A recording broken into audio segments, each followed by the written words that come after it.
कुछ कानून बनाने के लिए, बल्कि हो सकता है जरूरत के समय अरे जरूरत के समय, ठीक है, हो सकता है किसी तरह के गैर संवैधानिक निकायों बनाने के लिए भी सुप्रीम कोर्ट सरकार को आदेश दे सकता है। आदेश क्या निर्देश दे सकता है ना, कि किस तरह बनाना चाहिए। अध्यादेश अध्यादेश नहीं, अध्यादेश तो प्रेसिडेंट द्वारा ही बोला जाएगा। हाँ, निर्देश दिया हाँ, लाए कि ना लाए ना, हाँ तो हो दे सकता है ऐसा। जैसे कलेजियम सिस्टम को हटाने के लिए एक सिस्टम आया था, मैं आपको बता रहा हूँ 2017-18 में NJAC, नाम सुना आप लोगों ने? न्यू जजेस अपॉइंटमेंट कमीशन करके आया था। वो आया, उसमें कुछ गड़बड़ियाँ थी, उसे सुप्रीम कोर्ट ने रोक दिया। लेकिन सुप्रीम कोर्ट ने उसी समय कहा कि एक नया तंत्र चाहिए, एक नई व्यवस्था चाहिए जिससे सुप्रीम कोर्ट में जजों का नियुक्ति की जा सके। मेरी बात सुन रहे? हालांकि सुप्रीम कोर्ट के मुख्य जज इसके हमेशा से विरोध में ही रहे हैं, है ना, क्योंकि वह किसी तरह की राजनीतिक क्या बोलेंगे, इंटरफेरेंस नहीं चाहते हैं, है ना, हाँ, राजनीतिक हस्तक्षेप नहीं चाहते हैं इन सब मामलों में। लेकिन फिर भी क्योंकि देश के सिविल सोसाइटी की कई बार डिमांड होती है, मीडिया की डिमांड होती है कि आखिर हर पद पर जो आदमी आसीन है वो कोई ना कोई ये परीक्षा देकर आया है या फिर चुनाव में पास हुआ है ना, देश की जनता ने चुना है। तो जो सुप्रीम कोर्ट के जज ना किसी चुनाव में निर्वाचित हुए हैं, ना उनके लिए कोई चुनाव हुआ है, ना कोई एग्जाम हुआ है। क्या मेरी बात समझ आ रही है? तो आखिर उनका अपॉइंटमेंट देश में इतने महत्वपूर्ण पद पर कैसे हो रहा है, उसके लिए सिस्टम जो है वो केवल सुप्रीम कोर्ट की जो हायर अथॉरिटी है, यानी कि जो मुख्य न्यायाधीश है, केवल उनके रिकमेंडेशन यानी कि सिफारिश पर नहीं छोड़ा जा सकता है ना। इस तरह तो हमेशा चाचा भतीजावाद चलता रहेगा। इंग्लिश में बोलते हैं नेपोटिज्म, शायद सुना होगा, आजकल बहुत फेमस हुआ है नेपोटिज्म, बॉलीवुड में बहुत फेमस हुआ है नेपोटिज्म। तो क्या नेपोटिज्म केवल बॉलीवुड में है? हाँ, राजनीति में है कि नहीं है?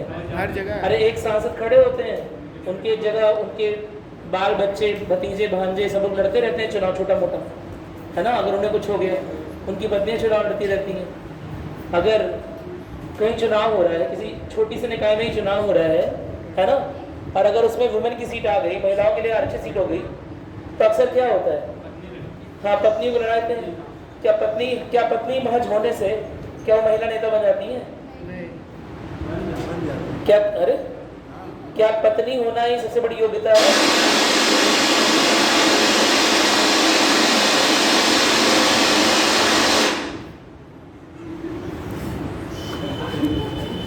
चलो कोई बात नहीं, मैंने ऑफ कर दिया। क्या पत्नी होना ही सबसे बड़ी योग्यता है? नहीं सर। हाँ, नहीं। ये कोई योग्यता है पत्नी होना? डीएम की पत्नी बन गई तो जाके रिबन काट रही है जगह जगह पर, ये कौन सी योग्यता है भाई? मेरी बात समझ में? नेता की पत्नी हो गई तो नेक्स्ट नेता बन गई है, ये कोई योग्यता तो नहीं है ना। राजनीतिक रूप से देखा जाए कोई योग्यता नहीं है, ना ही उन्हें उसका मुद्दों की समझ हो, ना ही लोकतांत्रिक प्रणाली की समझ हो, ना ही जनता के बीच में जाती हूँ। लेकिन जस्ट क्या है, पत्नी है तो उसी हिसाब से है। लेकिन देखा जाए तो ये गलत है।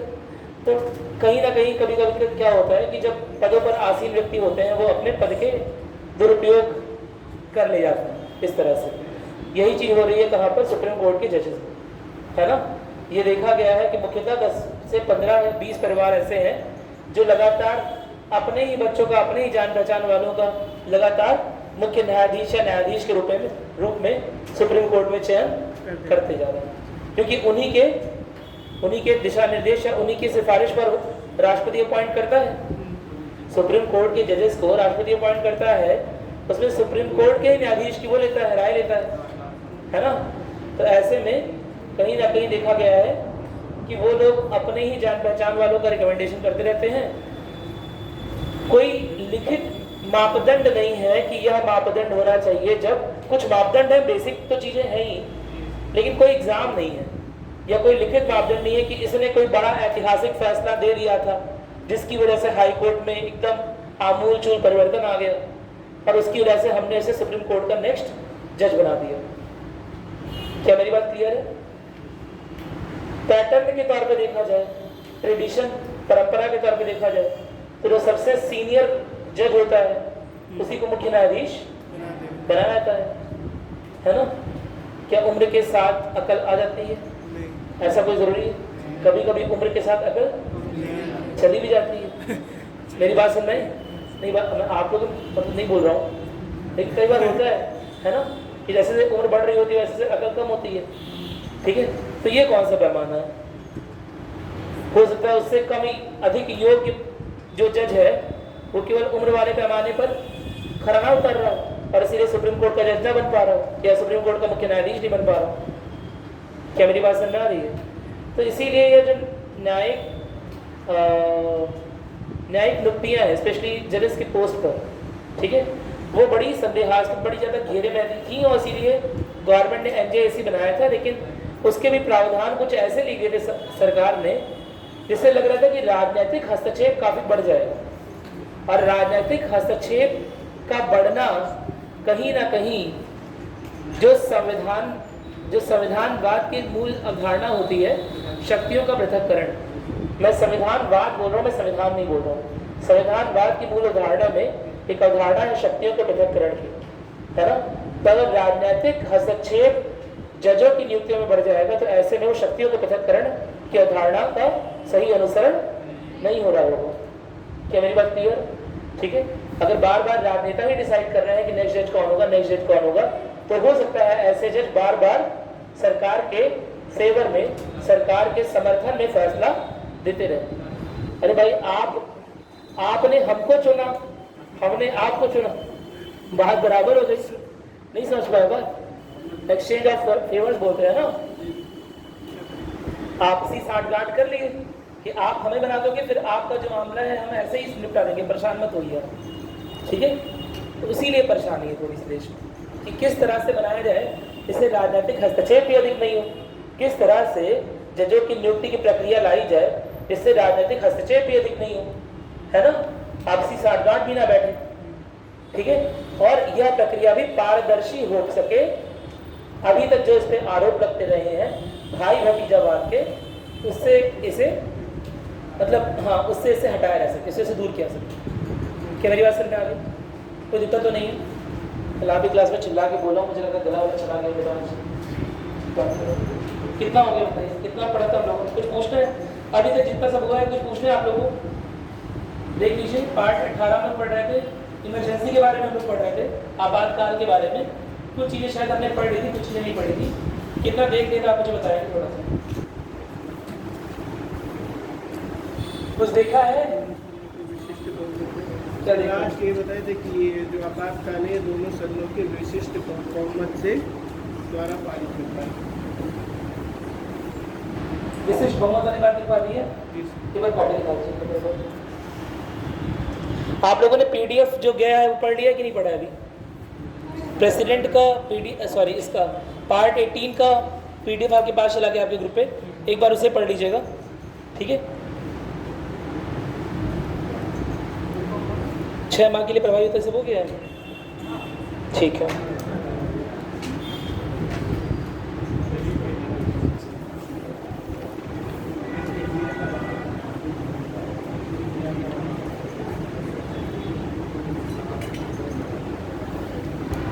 ठीक है। राष्ट्रीय आपातकाल को लेकर एक सबसे बड़ा कंफ्यूजन ये रहता है कि यह हमेशा पूरे राष्ट्र पर ही लगेगा, ऐसा कोई जरूरी नहीं है। अनुच्छेद 352 के अंतर्गत भी लगने वाला राष्ट्रीय आपातकाल कोई जरूरी नहीं है कि हर बार पूरे के पूरे राष्ट्र पर ही लगे, है ना? हाँ, राज्यों पर या एक राज्य पर या कई राज्यों पर भी लग सकता है। क्या मेरी बात क्लियर है? तो आपातकाल बेसिकली कल हमने थोड़ा सा देखा था कि 3 तरह के होते हैं। एक तो अनुच्छेद 352 के अंतर्गत राष्ट्रीय आपातकाल, है ना? दूसरा हाँ, आर्टिकल अनुच्छेद 356 के आधार पर संवैधानिक आपातकाल या फिर उसी को क्या बोलते हैं, राष्ट्रपति शासन। कई बार उसी को राज्य का आपातकाल भी बोल देते हैं, लेकिन वो उतना सही नहीं। ठीक है, और तीसरा क्या है, वित्तीय आपातकाल। अभी तक भारत में राष्ट्रीय आपातकाल जो है वो केवल 3 बार लगा हुआ है। राज्य का आपातकाल या फिर संवैधानिक आपातकाल अनुच्छेद 352 के तहत लगभग 115 से अधिक बार अब तक भारत में लग चुका है। नोट कर लीजिए कहीं, लगभग 115 से अधिक बार। और क्या देश में इसके पहले क्या वित्तीय आपातकाल लगा है?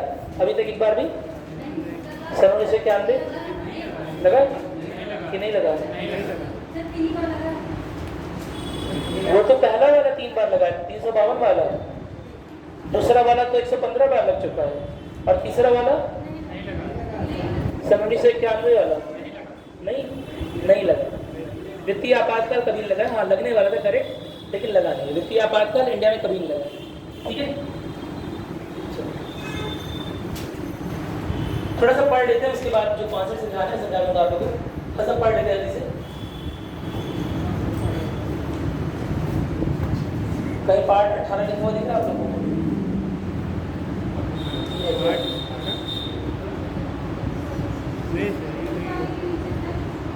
सर ये रहा ब्लू के बीच में।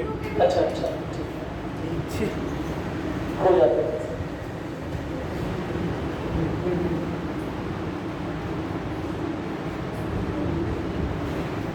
ठीक है, कुछ चीजें हमने देख ली थी। कल लागू क्या कर देखे थे, युद्ध, बाहरी आक्रमण, सशस्त्र, तीनों में क्या अंतर होता है मैंने समझा दिया था। युद्ध के समय पर युद्ध का डिक्लेरेशन होगा। युद्ध का डिक्लेरेशन मतलब राष्ट्रपति द्वारा युद्ध की घोषणा की जाएगी। उसके पहले ऐसे ही पाकिस्तान ने अटैक कर दिया या ऐसे ही कुछ हो रहा है तो उसे युद्ध नहीं माना जाएगा जब तक राष्ट्रपति द्वारा या देश की सरकार द्वारा आधिकारिक रूप से युद्ध की घोषणा ना की गई हो। तो युद्ध ऐसा नहीं कि कोई छोटा मोटा युद्ध हो रहा है ना, आपस में डोकलाम हो रहा है या कोई छोटा मोटा युद्ध हो रहा है। कारगिल वॉर में, जो कारगिल युद्ध के बारे में पढ़ते हैं, वो शुरुआत में महज एक बाहरी आक्रमण थी, बाद में उसने युद्ध का रूप ले लिया था। बाद में हमने बोला है कि कारगिल युद्ध है, लेकिन शुरुआत में क्या थी, महज एक बाहरी आक्रमण के रूप में थी। क्या मेरी बात क्लियर हो गई है? कोई दिक्कत तो नहीं है ना? तो तीन तरह की परिस्थितियों में आपातकाल हो चुका है। ये युद्ध, बाहरी आक्रमण और सशस्त्र विद्रोह तीनों अलग तरह की परिस्थितियां हैं, तीनों एक ही तरह की नहीं है। क्या मेरी बात क्लियर है?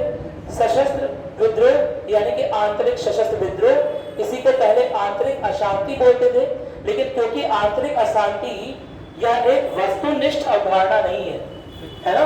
आंतरिक अशांति, रोड पे जाम लग गया है, अशांति फैली हुई है, चिल्ल पॉम बज रहा है, अशांति नहीं हो रही है, दिमाग नहीं खराब हो रहा है, तो कोई पागल पीएम होगा वो आपातकाल घोषणा कर दे, जाम लग गया है।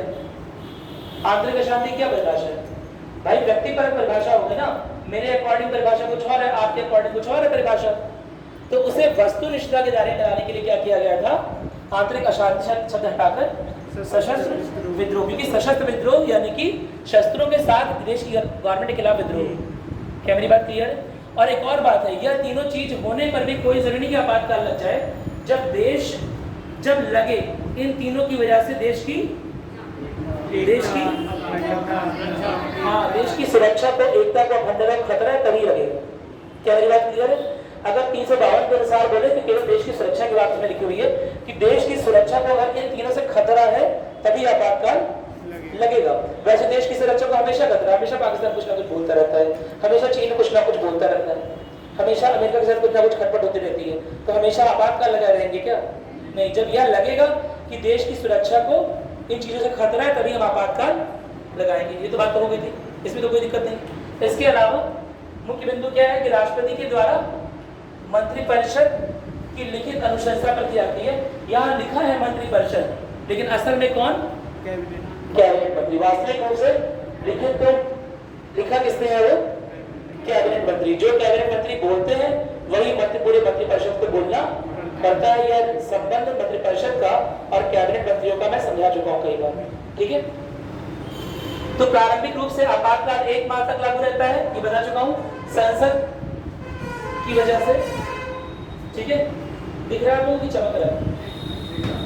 चलो, तो प्रारंभिक रूप से आपातकाल 1 माह तक लागू रहता है। संसद के दोनों सदनों की मंजूरी के साथ हर 6 माह में अनिश्चित काल तक बढ़ाया जा सकता है। यहाँ पर अनिश्चित काल का मतलब क्या है? 6 माह के लिए बढ़ेगा, लेकिन वो 6 माह कई बार बढ़ाया जा सकता है। क्या मेरी बात क्लियर है? तो कितनी बार आपातकाल रिन्यू या आपातकाल का प्रावधान, उसी आपातकाल में प्रावधान कितनी बार पास हो सकता है कि आपातकाल लगा रहेगा? अनिश्चित बार। ठीक है, एक बार 6 महीना, फिर लग रहा है कि देश में अभी शांति के हालात नहीं आए, है ना, तो फिर 6 महीना, फिर 6 महीना, फिर 6 महीना, ऐसे करके अनिश्चित काल के लिए देश में आपातकाल लगाया जा सकता है। लेकिन याद ये रखना है कि दोनों सदन में से जो द्वितीय सदन होगा, जब वो बिल को पास कर देगा तभी से 6 महीना काउंट किया जाएगा। क्या मेरी बात क्लियर है? याद यह रखना है कि राष्ट्रपति की उद्घोषणा के समय नहीं, राष्ट्रपति की उद्घोषणा पहले हो जाती है।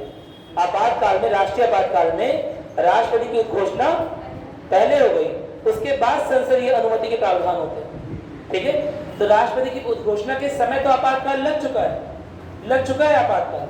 राष्ट्रपति ने उद्घोषणा किया, आपातकाल लग गया, लेकिन उसके 1 महीने के भीतर ही उसे संसदीय सहमति की भी आवश्यकता पड़ती है। अगर 1 महीने के भीतर संसदीय सहमति नहीं मिलती है तो ऐसे में आपातकाल निरस्त हो जाएगा। 1 महीने के भीतर जब दोनों सदनों से संसदीय सहमति मिल जाएगी तो जिस डेट में द्वितीय सदन से सहमति मिल रही होगी उस डेट से 6 महीना काउंट किया जाएगा। क्या मेरी बात समझ में आ गई? कल इस बारे में बात हो चुकी है, कुछ याद आ रहा है? द्वितीय सदन लिखवाया था ना, ठीक है। तो कंफ्यूज करने के लिए क्या करेगा कि लोकसभा से सहमति जब हो गई उसके बाद, है ना, या राज्यसभा से सहमति हो गई उसके 6 महीने बाद। आपको याद रखना है संसदीय सहमति का मतलब दोनों सदनों से सहमति, या दोनों सदनों में जो सबसे अंतिम सदन है उससे सहमति हो जाए, उसी को हम बोलेंगे संसदीय सहमति। तो संसदीय सहमति के 6 महीने बाद तक आपातकाल लगा रह सकता है, कोई दिक्कत तो नहीं है ना, उसी डेट से काउंट होगा। याद रहेगी बात ये? कोई दिक्कत तो नहीं, कोई समस्या नहीं है। संसद में 2 सदन, लोकसभा राज्यसभा, कोई पहले पास कर दिया, कोई बाद में पास कर रहा है। जो पहले पास कर रहा है उससे मतलब नहीं है, जो बाद में पास कर रहा है ना, उसकी डेट से 6 महीने का। समझ में आ गया? प्रभाव, केंद्र सरकार राज्यों पर पूर्ण नियंत्रण कर लेती है, बात गलत है, सही लिखी हुई बात। अब एक कंप्लीट बात है, केंद्र सरकार राज्यों पर पूर्ण नियंत्रण नहीं करती है, लेकिन राज्य के जो कानून है ना, वो अब केंद्र के देखरेख में रहेंगे। राज्य में अगर कोई बिल पास हो रहा है और अगर उसे केंद्र मना करना चाहे तो मना कर सकती है। राष्ट्रीय आपातकाल की घोषणा के वक्त ऐसा कोई जरूरी नहीं है, ऐसा कोई जरूरी नहीं है, ऐसा नहीं होता है कि स्टेट लेजिस्लेचर यानी कि राज्य की विधायिका खत्म कर दी जाए। मेरी बात समझ? राष्ट्र में आपातकाल लगा हुआ है तो क्या राज्यों की अपनी परेशानियां नहीं है? भाई राष्ट्र में आपातकाल क्यों लगा है? क्यों लगा है राष्ट्र में आपातकाल? प्रॉब्लम देश में। अरे 3 कारण पड़ेगा, वही बताओ। आंतरिक, तो इसमें राज्य का क्या, राज्य ने कोई गलती कर दी है? जम्मू कश्मीर पर अगर आक्रमण कर दिया लेट अस सपोज पाकिस्तान ने, है ना, तो उसमें उस राज्य की कोई गलती है क्या? जम्मू कश्मीर राज्य की गलती है कि पाकिस्तान में आक्रमण कर रहा है ना, तो उसकी सजा राज्य की विधायिका को क्यों देंगे? इसकी सजा राज्य की विधायिका को देंगे? नहीं। मेरी बात से नहीं। जबकि आर्टिकल 356 में जो राज्य का आपातकाल या संवैधानिक आपातकाल लगाया जाता है उसे राज्य की मशीनरी फेल होने के लिए लगाया जाता है, यानी कि राज्य के ऊपर एक थोपे हुए दंड के रूप में उसे लिखा होता है। लेकिन राष्ट्रीय आपातकाल कोई थोपा हुआ दंड नहीं है। राष्ट्रीय आपातकाल लगा क्यों है? बाहरी आक्रमण व सशस्त्र विद्रोह, उसमें उस राज्य का क्या दोष भाई? वहां की विधायक को क्यों निरस्त कर रहे हो? उनका कोई दोष है? नहीं ना। ऊपर से अब तो और लोग चाहिए, क्योंकि सेंटर क्या करेगा, उस आपातकाल की जो स्थिति है उसे कंट्रोल, उसे नियंत्रण में लाने की कोशिश करेगा। तो ऐसे में और जिम्मेदारी वहन कर सकता है क्या सेंटर? नहीं कर सकता है। ऐसे में केंद्र अपनी जिम्मेदारी और नहीं बढ़ाएगा, नहीं, वो राज्य से कहेगा आप अपना काम करिए, हमें कोई दिक्कत नहीं है। लेकिन अगर कोई बिल, आपका जो भी बिल है, अगर किसी बिल पर हमें आपत्ति है तो बिल हम पास नहीं होने देंगे। साथ ही साथ छोटे मोटे कर्मचारियों का ट्रांसफर, किसी IAS अधिकारी का किसी और का ट्रांसफर, सेक्रेटरी का ट्रांसफर अगर आपके राज्य में हो रहा होगा तो उसकी देखरेख हम करेंगे। क्या मेरी बात क्लियर है? या फिर स्टेट लिस्ट जो है उसके लॉज हम भी बना सकते हैं, आप भी बना सकते हैं। स्टेट लिस्ट समझे हो ना? राज्य की सूची कौन से अनुसूची में है? 7वीं अनुसूची में। 7वीं अनुसूची में राज्य है, केंद्र है, समवर्ती है। तो उसमें जो राज्य की सूची है जिसके तहत राज्य को विशेष अधिकार प्राप्त है, कुछ विशेष मामलों में क्या बनाने का, कानून बनाने का, उन विशेष मामलों का विशेषाधिकार राज्य का खत्म होगा। विशेष अधिकार खत्म होगा, इसका मतलब अब राज्य एक्सक्लूसिव बॉडी नहीं रह जाएगी जो कि केवल उन मामलों पर ही क्या बना सके, कानून बना सके। अब राज्य के साथ साथ उन मामलों पर कानून कौन नहीं बना सकता है? केंद्र बना सकता है। इसका मतलब होता है विशेषाधिकार। विशेषाधिकार खत्म होता है राज्य का विशेष अधिकार खत्म हुआ। इसका क्या मतलब है? राज्य का अधिकार नहीं खत्म हुआ, राज्य अभी भी बना सकता है, लेकिन राज्य के पास जो एक्सक्लूसिव राइट था, भाई इस क्लास में कई लोग बैठे हैं, क्या मेरी बात में क्या कोई भी आके बैठ जाएगा बाहर से? नहीं, जिसका रजिस्ट्रेशन होगा, है ना, जैसे यहाँ पर जो मैनेजमेंट है, प्रबंधन अनुमति देगा, वही आके बैठ पाएगा ना, कि कोई भी आके बैठ जाएगा। तो यहाँ पर इस क्लास को अटेंड करना आपका विशेष अधिकार है। क्या मेरी बात समझ? कोई भी ऐसा नहीं कर सकता है। अब सपोज कर लीजिए कि यह क्लास सबके लिए ओपन कर दी जाए, बोला जाए चाहे रजिस्ट्रेशन हो चाहे ना हो, चाहे फॉर्म फिल करो चाहे ना करो, चाहे पढ़ो लिखो चाहे ना पढ़ा लिखो, है ना, आप ये क्लास अटेंड कर सकते हो। तो उसका बहुत सारे लोग आ जाए, है ना। क्या मेरी बात क्लियर है? तो क्या आपका विशेष अधिकार नहीं खत्म हो गया? आपका विशेष अधिकार खत्म हो गया, लेकिन क्या अधिकार खत्म हो गया है क्लास करने का? नहीं। क्या मेरी बात समझ पा रहे हो? विशेष अधिकार कैसे खत्म हो कि पहले विशेष रूप से आप ही को अधिकार था कि आप ही यह क्लास अटेंड कर सकेंगे, लेकिन अब यह अधिकार बाकी लोग को भी दे दिया गया है। तो ठीक इसी तरह से यही तुम्हारे हिंदी की किताबों में सब गड़बड़ी है। मेरी बात सुन रही? उसमें लिखा है राज्य का सब कुछ छीन लिया जाता है, राज्य का कुछ नहीं छीना जाता। मेरी बात सुन रही? बस राज्य के जो अधिकार, जो उसके विशेष अधिकार थे, अब केंद्र के भी दायरे में रहेंगे। क्या मेरी बात क्लियर है? केंद्र चाहेगा तो जिस राज्य के ऊपर राष्ट्रीय आपातकाल लगा है, राज्य के ऊपर भी राष्ट्रीय आपातकाल लगता है, जिस राज्य के ऊपर राष्ट्रीय आपातकाल लगा है, उस राज्य के लिए राज्य सूची के जो भी मुद्दे होते हैं, जो भी फील्ड होती है, जो भी सब्जेक्ट्स होते हैं, उन सब्जेक्ट्स पे भी कानून बना सकता है। क्या मेरी बात समझ में आ गई? उन विषयों पर भी कानून बना सकता है, जो अभी तक केवल राज्य विधायिका का विशेष अधिकार है। कोई दिक्कत तो नहीं है? क्या मेरी बात समझ में आ गई? ठीक है। तो ये जो पूर्ण नियंत्रण वाली बात लिखी है, वो इस सेंस में लिखी हुई है कि केंद्र सरकार राज्य पर पूर्ण नियंत्रण स्थापित नहीं कर रही है, लेकिन अगर राज्य कोई प्रावधान ला रहा है, कोई बिल ला रहा है जो केंद्र मना करना चाह रहा है कि यह देश के उस हालात के लिए अच्छा नहीं है, लेट अस सपोज कुछ रिजर्वेशन को लेकर या किसी मुद्दे को लेकर देश में बड़े गंभीर हालात हो गए, सशस्त्र विद्रोह हो गया किसी जगह पर, उसी में रिजर्वेशन का एक बिल कोई राज्य ले आ रहा है ना, तो ऐसे में केंद्र मना कर देगा कि अभी हालात सही नहीं है, अभी आप यह बिल ना उतारेंगे। क्या मेरी बात क्लियर है? हालांकि अभी तक केंद्र सरकार को इस तरह का अधिकार नहीं था, लेकिन अब आपातकाल में अधिकार मिल सकता है। कोई दिक्कत तो नहीं है? कोई दिक्कत तो नहीं है ना? लिख ले इस बात को, कार्यपालिक शक्तियां में लिखोगे, कार्यपालिक शक्तियां में लिखोगे या विड्रॉल, चलो लिखो कार्यपालिक पब्लिक यानी कि बटे में प्रशासनिक शक्ति।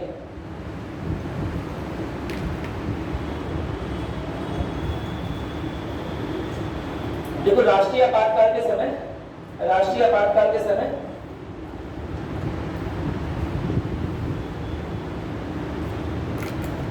केंद्रीय कार्यपालिका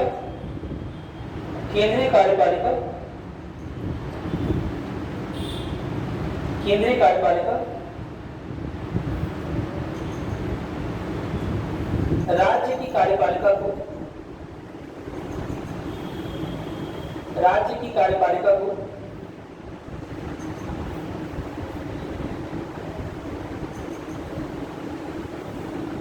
किसी भी विशेष तरह का निर्देश देता है, किसी भी विशेष तरह का निर्देश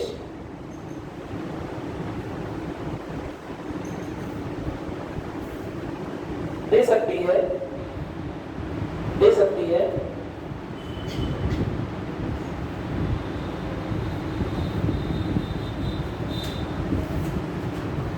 कि राज्य के प्रशासनिक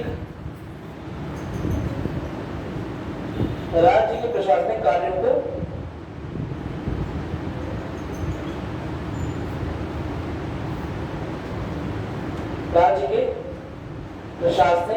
को किस तरह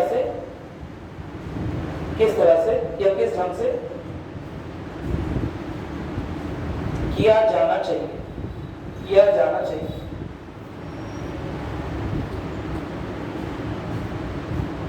ठीक है? कोई दिक्कत तो नहीं है? तो अगर आपने पीडीएफ के नोट्स बनाए हुए हैं तो ये थोड़ा सा करेक्ट करिएगा। यहाँ पूर्ण नियंत्रण वाली बात पर लिखिएगा इस बात को, समझा? कि पूर्ण नियंत्रण का मतलब ये नहीं कि राज्य की सारी शक्तियां चली गई, बस राज्य के पास जो विशेष अधिकार था वो अविशेष अधिकार नहीं रह गया है। कैसे विशेष अधिकार नहीं रह गया है? घटा नहीं है, गायब हो गया। क्यों? क्योंकि पहले राज्य की सूची में जो विषय लिखे हैं, राज्य की सूची में जो विषय लिखे हैं उन पर विधेयक बनाने का जो अधिकार है वो किसके पास है? पहले केवल राज्य के पास है, लेकिन अब किसके पास हो गया है? केंद्र के पास हो गया है। कोई दिक्कत तो नहीं है? मेरी बात समझ में आ गई? चलो, विधायी शक्तियों में क्या लिखा है? संसद को राज्य की समझ में आ गई? संसद को राज्य सूची के विषयों पर कानून बनाने का अधिकार मिल जाता है। ये कौन से आर्टिकल में है, कौन से अनुच्छेद में है? एक बार करवा चुका हूं, इसे थोड़ा सा हिंट दिया था। अनुच्छेद 250, ठीक है, नोट करोगे विधायी शक्तियों में। देखो अनुच्छेद 250 के अंतर्गत, अनुच्छेद 250 के अंतर्गत राष्ट्रीय आपातकाल के समय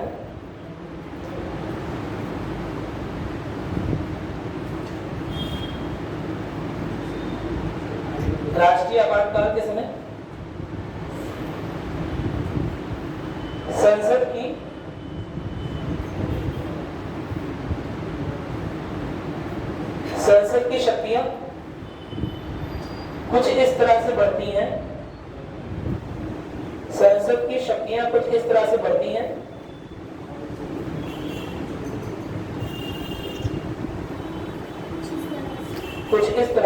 हैं कि सातवीं अनुसूची में उल्लिखित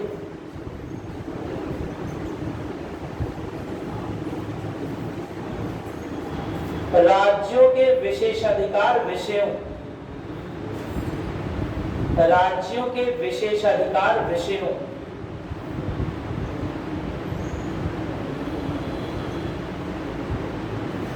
पर अब संसद भी अंडरलाइन करोगे ताकि समझो, ऐसा नहीं कि उसका राइट खत्म हो गया। पर अब संसद भी कानून बना सकती है। याद रखना, संसद के साथ भी को अंडरलाइन करो, ठीक है? ऐसा नहीं कि राज्य इस कानून नहीं बना पा रहे। कोई दिक्कत तो नहीं है? अब इस पे चीज लिखी हुई बोल समझ लेते थोड़ा सा। एक बार से पढ़ लो जो दोनों चीज लिखवाई है, ठीक है?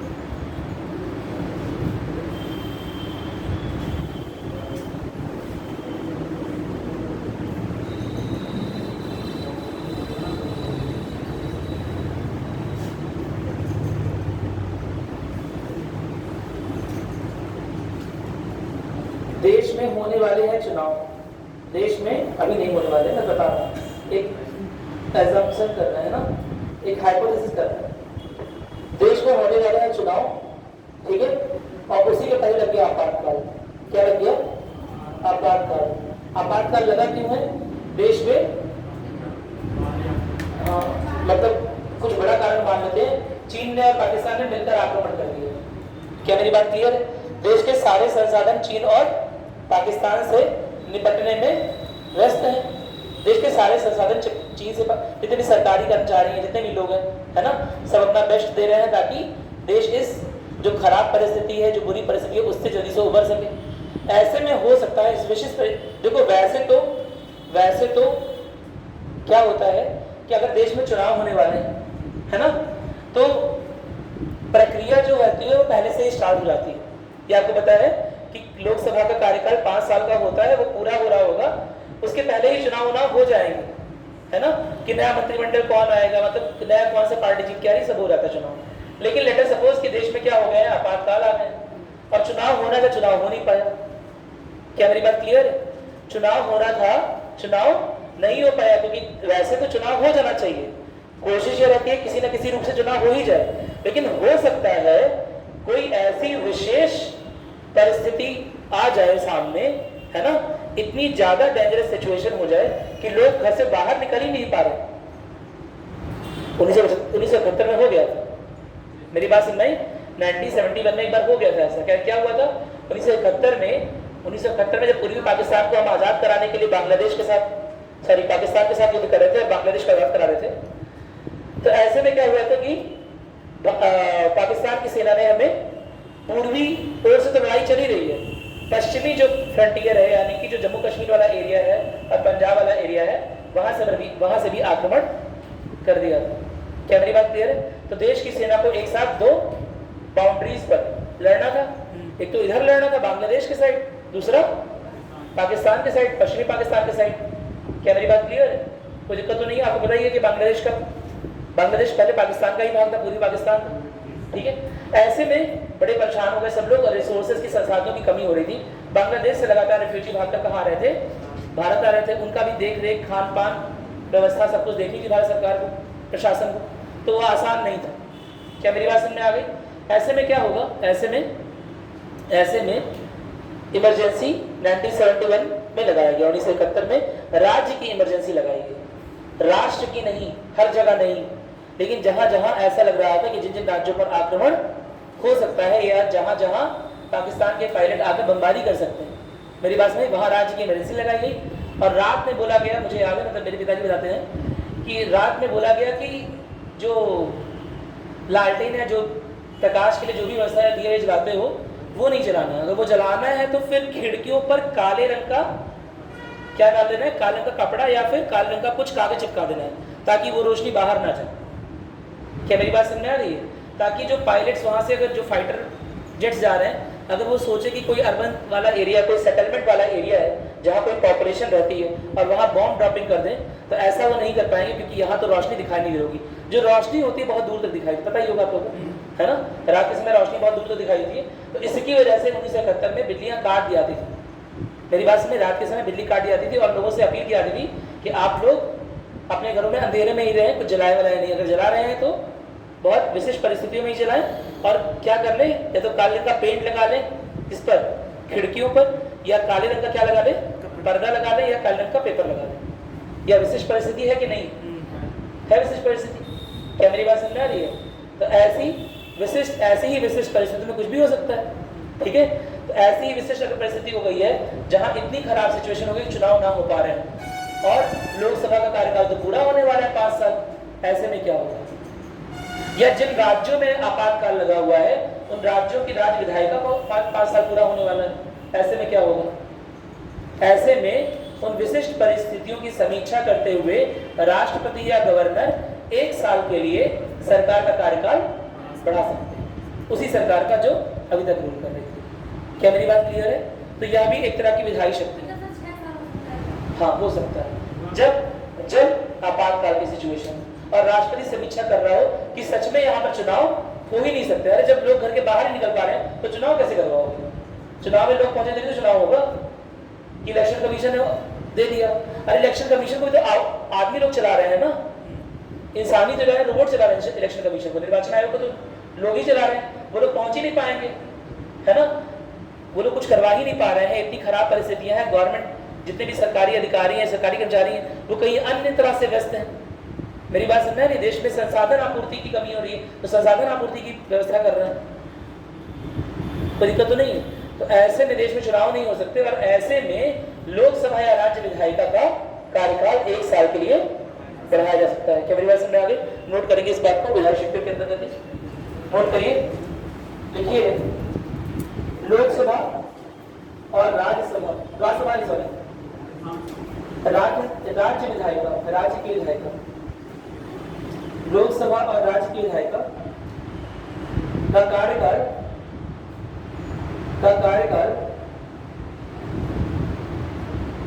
1 वर्ष के लिए 1 वर्ष के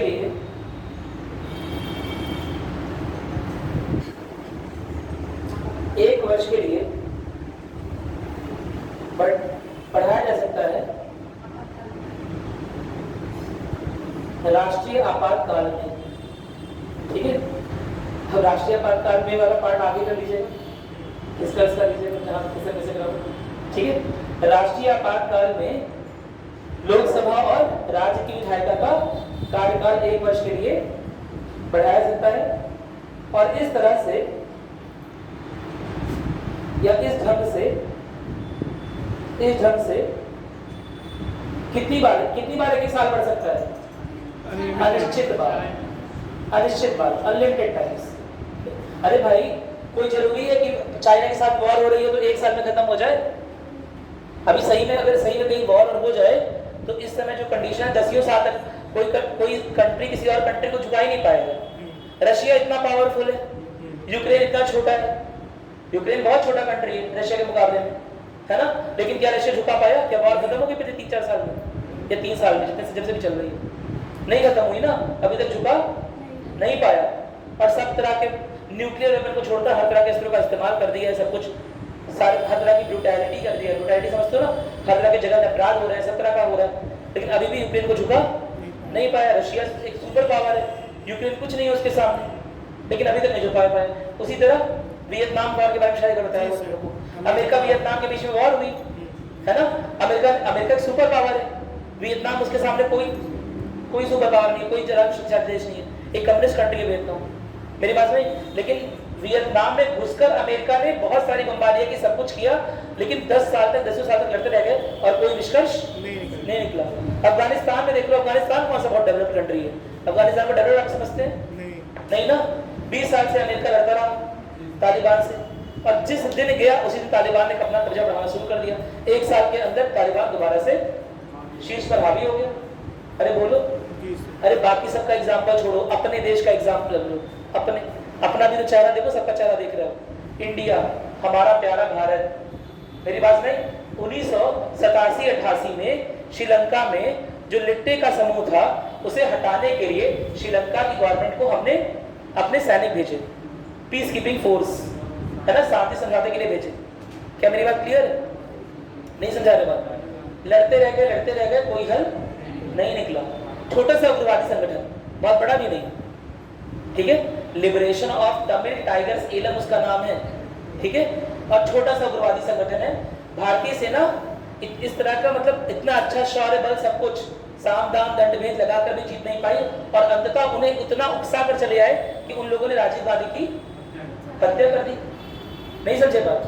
बम ब्लास्ट उड़ा दिया राजीव गांधी को। क्या मेरी बात क्लियर है? तो छोटे से छोटा आदमी, एक छोटी सी पिन रहेगी ना, वो भी अनिश्चित काल के लिए परेशान कर सकती है। इसीलिए अनिश्चित काल के लिए आगे जा रहे हैं। 1 साल के लिए किया है ना, लेकिन अभी दोबारा से इलेक्शन हो नहीं सकते। मेरी बात समझे? चाइना के साथ वॉर चल रही है, 20 साल तक चल रही है वॉर। क्या मेरी बात क्लियर हो रही है? लोग अभी भी डर रहे हैं, ठीक है। तो ऐसे में अनिश्चित काल के लिए 1-1 साल करके अनिश्चित काल के लिए ऐसा बढ़ाया जा सकता है। क्या मेरी बात क्लियर है? लेकिन केवल आपातकाल की स्थिति में, राष्ट्रीय आपातकाल की स्थिति में। लोग नोट करोगे? क्या नोट किया? अनिश्चित काल नहीं, और इस ढंग से अनिश्चित बार लगाया जा सकता है। हाँ, और इस ढंग से अनिश्चित काल तक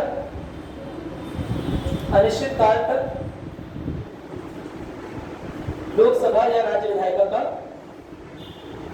कार्यकाल बढ़ाया जा सकता है, या अनिश्चित बार लिख लो, अनिश्चित बार, ठीक है। लोकसभा राज्य की विधायिका, राज्यसभा में देख लेना, राज्य की विधायिका का कार्यकाल बढ़ाया जा सकता है। राज्यसभा पर लिख लिया? अरे राज्यसभा का कार्यकाल कुछ होता है? नहीं होता है। लोकसभा कार्यकाल होता है। क्या लोकसभा कार्यकाल निश्चित होता है? नहीं। किसका कार्यकाल निश्चित होता है? सांसदों का। शाबाश, बस इतना करवा दी, अब तो गंगा नहाने वाली बात है। विधायिका का, क्योंकि आधे लोग ये नहीं समझ पाते कि लोकसभा का निर्धारित कार्यकाल ही नहीं है। लोकसभा तो कभी भी गिर जाएगी ना, कोई अध्यक्षीय शासन प्रणाली थोड़ा है कि 4 साल के लिए कर दिया उसके बाद वही चलेगा। लोकसभा कभी भी गिरा सकते हैं। सॉरी, क्या लिखा आपने? हालांकि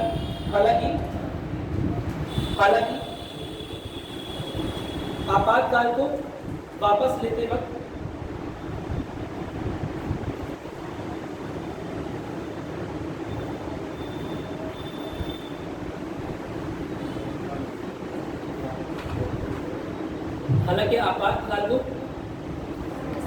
वक्त अंत में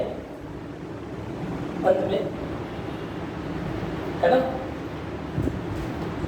नए विधायिका के लिए, नई विधायिका ब्रैकेट में लोकसभा, चाहे विधायिका हो चाहे लोकसभा हो, चाहे राज्य की विधायिका हो चाहे लोकसभा हो, नई विधायिका का गठन या नई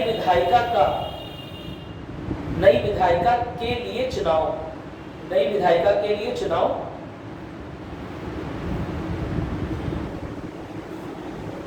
6 माह के भीतर ही 6 माह के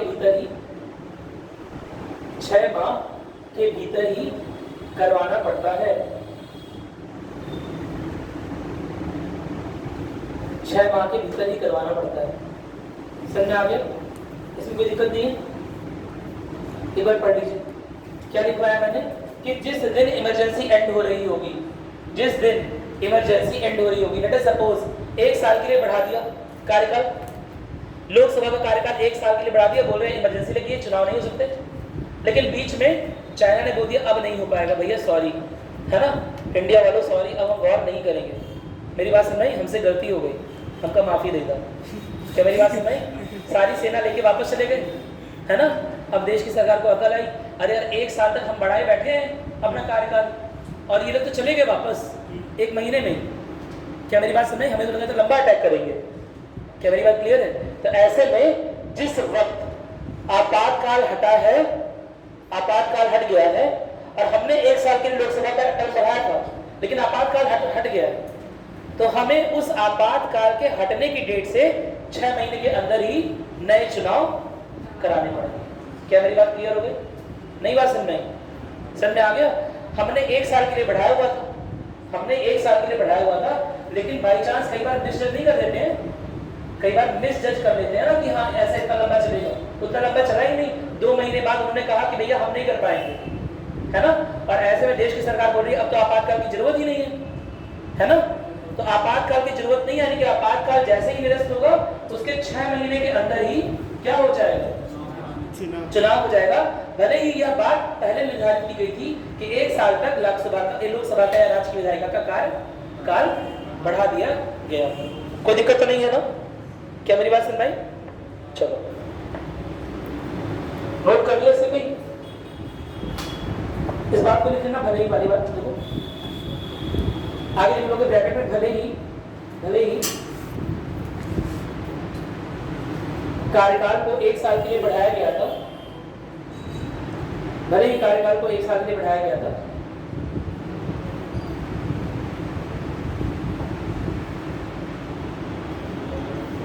लेकिन यदि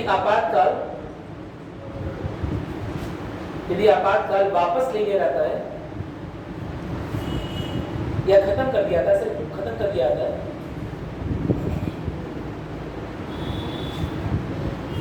यदि आपातकाल खत्म कर दिया जाता है, यदि आपातकाल खत्म कर दिया जाता है, तो ऐसे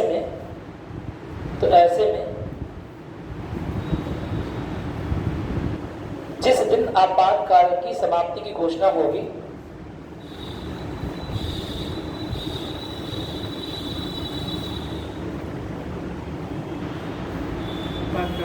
आपातकाल की समाप्ति की घोषणा होगी,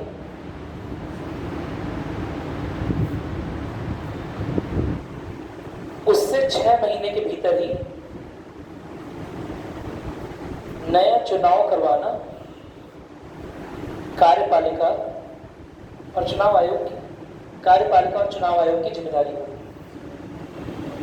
6 महीने के भीतर ही चुनाव करवाना कार्यपालिका की और चुनाव आयोग की जिम्मेदारी होगी। कोई दिक्कत नहीं है? मौलिक अधिकार दिया हुआ। ठीक है, तीसरा पॉइंट है वित्तीय शक्तियां। आपातकाल में वित्तीय शक्तियां क्या होती है देखो। सेंटर यानी कि केंद्र टैक्स ले रहा होता है, लिख लिया ना सब लोगों ने, कोई दिक्कत तो नहीं? चल लिख लो, कुछ छूट गया क्या? लिख लिया। वित्तीय शक्तियां, ठीक है, वित्तीय शक्तियां। आपको पता है केंद्र बहुत सारे टैक्स कलेक्ट कर रहा होता है, बहुत सारे कर ले रहा होता है। क्या कर केवल और केवल केंद्र अपने लिए कलेक्ट करता है या राज्यों के लिए भी कलेक्ट कर रहा होता है? राज्यों के लिए भी कलेक्ट कर रहा होता है, और आगे चलकर उस कर का बहुत बड़ा हिस्सा राज्यों को दे देता है। क्या मेरी बात समझ में? अनुदान के रूप में देता है। कितना प्रतिशत? बहुत बड़ा हिस्सा नहीं, कितना प्रतिशत देता है? 10-15 दिए क्या होता है? 50%। कैसे? हाँ 20 तो लोग तुक्का लगा रहे हो। अरे तुक्का नहीं, बहुत इंपॉर्टेंट है। अरे जो फाइनेंस कमीशन है, वित्त आयोग वो है, उसकी रिकमेंडेशन के बाद, उसकी सिफारिश के बाद इसे बढ़ा दिया गया और बहुत न्यूज़ में था ये पिछले 4-5 साल से, है ना। 42% जितना भी केंद्र सरकार कलेक्ट करेगी उसका 42% किसे देगी? राज्य को। लिख लो कहीं, वित्त आयोग की सिफारिश के अनुसार, है ना। समझ थोड़ा सा समझ, ठीक है। जैसे बेटा सपोज देख लो इधर,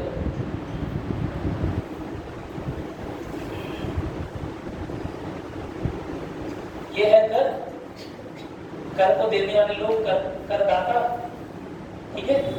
केंद्र उसका कलेक्शन कर रहा है। क्या कर रहा है? कलेक्शन कर रहा है।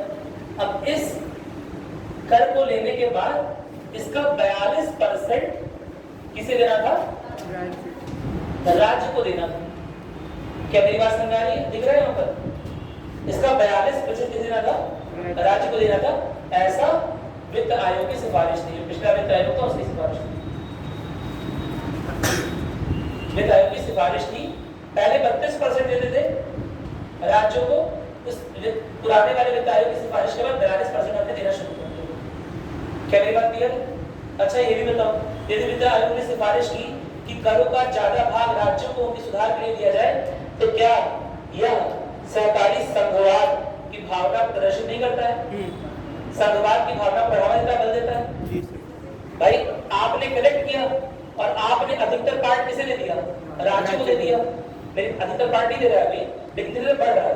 तो क्या यह संघवाद को मजबूत नहीं करेगा? मजबूत करेगा। क्या मेरी बात क्लियर है? लेकिन इमरजेंसी के केस में, आपातकाल के केस में 42% की जगह 25% दिया। क्या मेरी बात क्लियर है? कोई दिक्कत तो नहीं है? अगर राज्य में आपातकाल लगा हुआ है, देश में आपातकाल लगा हुआ है, भाई केंद्र कैसे दे देगा? केंद्र के पास में तो कुछ संसाधन होने चाहिए। अरे बोलो, केंद्र को भी बंदूक चाहिए, अपने सैनिक चाहिए, सैनिकों को खान पान देखना है, बहुत सारी व्यवस्थाएं देखनी है। कहाँ से लाएगा पैसा? उधार लेगा? पाकिस्तान से लेगा? नहीं ना। तो फिर पैसा कहाँ से आएगा? देश के लोगों से।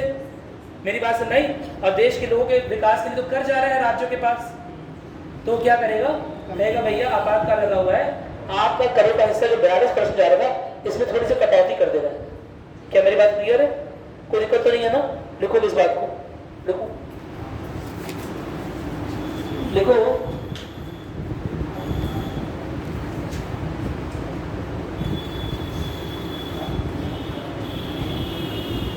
राज्य और केंद्र के बीच में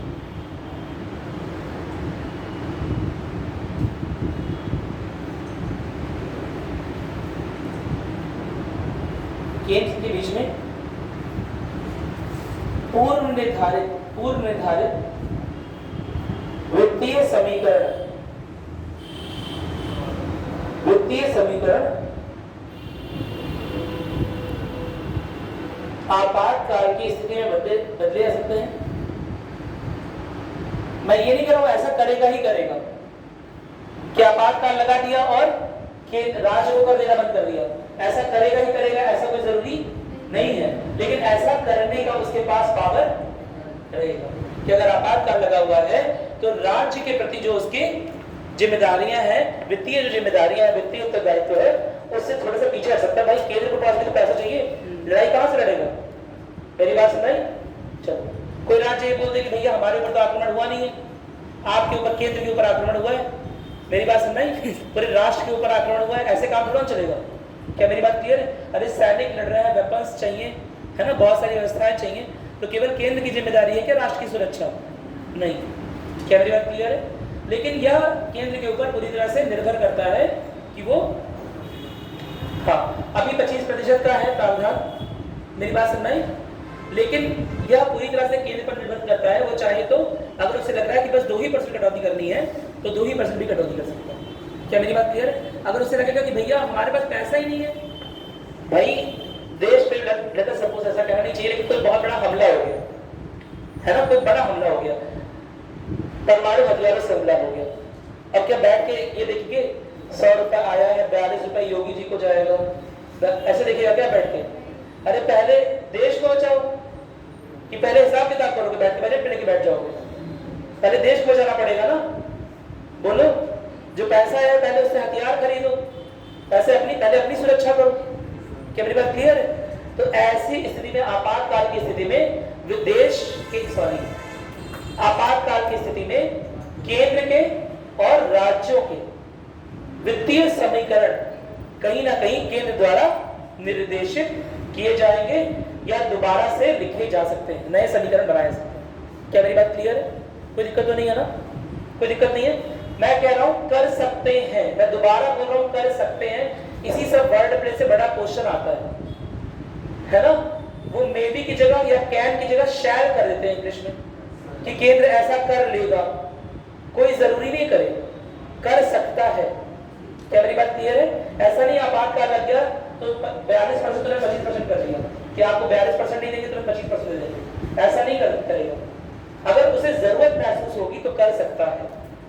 क्या मेरी बात क्लियर है? कोई दिक्कत तो है नहीं है ना? समझ में आ गया? चलो नोट करोगे। क्या नोट किया आपने? राज्य और केंद्र के बीच में पूर्वधारित वित्तीय समीकरण आपातकाल की स्थिति में बदल सकते हैं और केंद्र सरकार उसे राष्ट्रहित में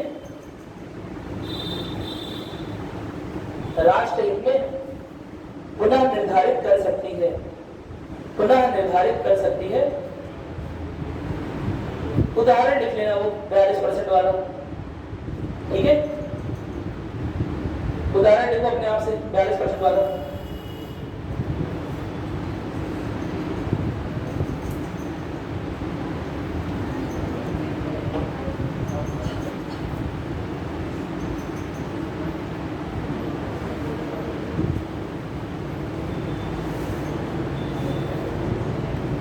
कोई दिक्कत तो नहीं है? ठीक है, सर मैं आगे नोट कर लेता हूं 42% वाला कि अभी जो वित्तीय आयोग है उसके अनुसार, वित्त आयोग है उसके अनुसार क्या है, 42% जो टैक्स कलेक्ट होते हैं उसके पास जाते हैं, स्टेट के पास जाते हैं, राज्यों के पास जाते हैं, लेकिन आपातकाल की स्थिति में कर सकती है। मेरी बात समझ में? क्या कर सकते हैं? चेंज कर सकता है इसे। 42% की जगह 22%, 25%, 2% कुछ भी कर सकता है। क्या मेरी बात क्लियर? यह हमें समझने की जरूरत है कि अगर देश पे हमला हो जा रहा है तो इसके लिए क्या कोई राज्य रिस्पॉन्सिबल है? क्या राज्य की जवाबदेही है? राज्य ने कोई गलती की थी? नहीं की थी ना। तो इसीलिए ऐसा नहीं होता है कि तुरंत हमला हुआ तुरंत 42% से 0% कर दे। मौके का फायदा नहीं उठाना है कि आपातकाल लगा के राज्यों का जो पैसा है हड़प कर ले जाए। क्या मेरी बात समझ में? भाई राज्यों के पास पैसा है, राज्यों का हक है ना वो। अरे बोलो, वो राज्यों का हक है, वो राज्यों को देकर एहसान नहीं कर रहे हैं, ठीक है? तो मौके का फायदा नहीं उठाना, क्योंकि राज्य की अपनी जरूरत है भाई। राज्य में पहले से बेरोजगारी है, राज्य में पहले से लोग डेंगू से मर रहे हैं, उन्हें न्यूक्लियर वेपन्स की चिंता नहीं है, वो कह रहे हैं हम डेंगू से मर जाएंगे, इतना अच्छा लग रहा है। मेरी बात समझ में कि नहीं है? तो वो सब राज्य की व्यवस्था देखना भी तो राज्य के ऊपर जिम्मेदारी है। अगर राज्य को वित्त कम मिलेगा तो वो सब जिम्मेदारियां नहीं देखी जा सकेंगी। क्या मेरी बात क्लियर हो रही है? इसी वजह से राज्य को भी कर देना, ठीक है? लेकिन कोई विशेष परिस्थिति आ गई तो देश की अखंडता, देश की सुरक्षा को बनाए रखने के लिए ऐसा किया सकता है कि 42% जो दिया जा रहा है राज्यों को वो पूरी तरह से खत्म कर दिया जाए या आधे रूप से खत्म कर दिया जाए। सामान्य तौर पर अभी जो परंपरा है वो 25% की हो। क्या मेरी बात क्लियर है? कोई दिक्कत तो नहीं है ना?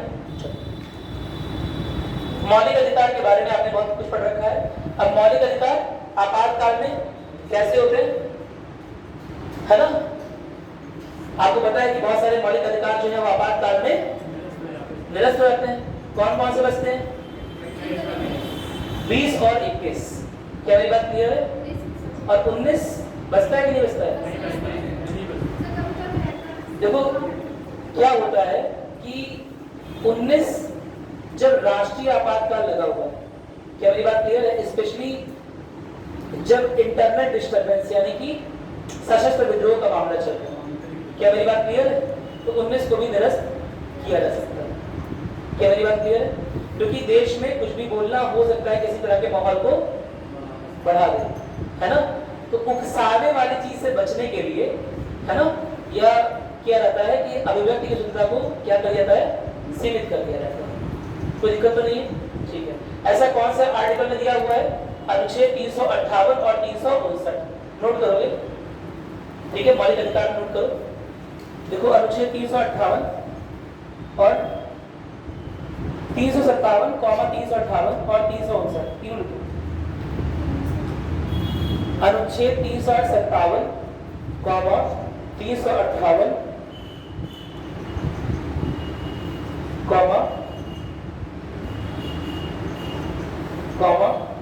359, ठीक है, के तहत विभिन्न परिस्थितियों में मौलिक अधिकारों का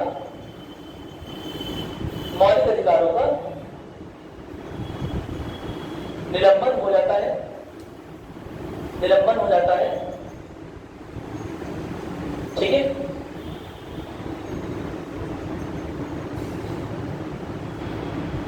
देखो अनुच्छेद 358 के अंतर्गत,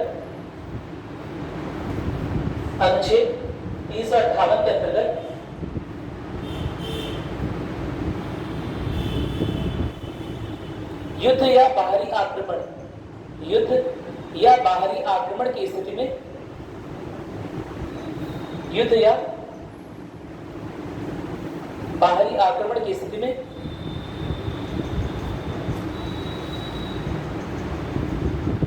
अनुच्छेद 19 को छोड़कर